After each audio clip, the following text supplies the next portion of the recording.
Hello বন্ধুরা, সবাই কেমন আছেন? চলেন আজকে আপনাদের সাথে নিয়ে বগুড়ার মিশন হাসপাতালে যাওয়া যাক। আমি এই হসপিটালটাতে আজকেই প্রথম আসলাম। এসে দেখতেছি হসপিটালটা বেশ গুছানো, পরিপাটি, পরিষ্কার এবং খুব সুন্দর করে সাজানো। তাই ঘুরে ঘুরে দেখছিলাম, সাথে আপনাদেরকেও দেখাচ্ছি। হসপিটালটা বেশ পরিষ্কার। যাই হোক, এখানে এসেছি আমি চোখ দেখাতে, মানে ডাক্তার দেখাতে। আমার চোখের বেশ কিছুদিন যাবৎ একটু সমস্যা হচ্ছিল, তাই ভাবলাম চোখের ডাক্তারটা দেখাই। সবাই বলতেছিল এখানে নাকি চোখের ডাক্তার অনেক ভালো বসে, তাই আর কি।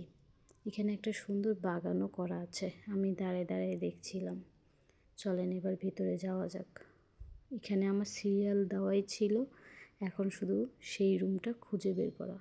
এখানে পরপর অনেক রুম, তারপরে খুঁজতে খুঁজতে চলে আসলাম আমার সেই সিরিয়াল দেওয়া রুমের সামনে। আর ডাক্তারের সামনে বসে থাকতে বেশ বোরিংই লাগে, অনেক সিরিয়াল ছিল।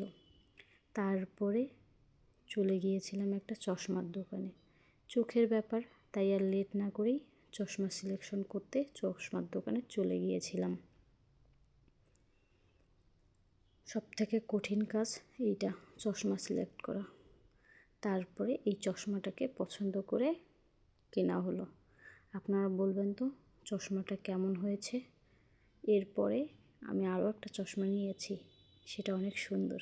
দেখুন, এটা আমার মেয়ের জন্য। যদিও আমার মেয়ের বয়স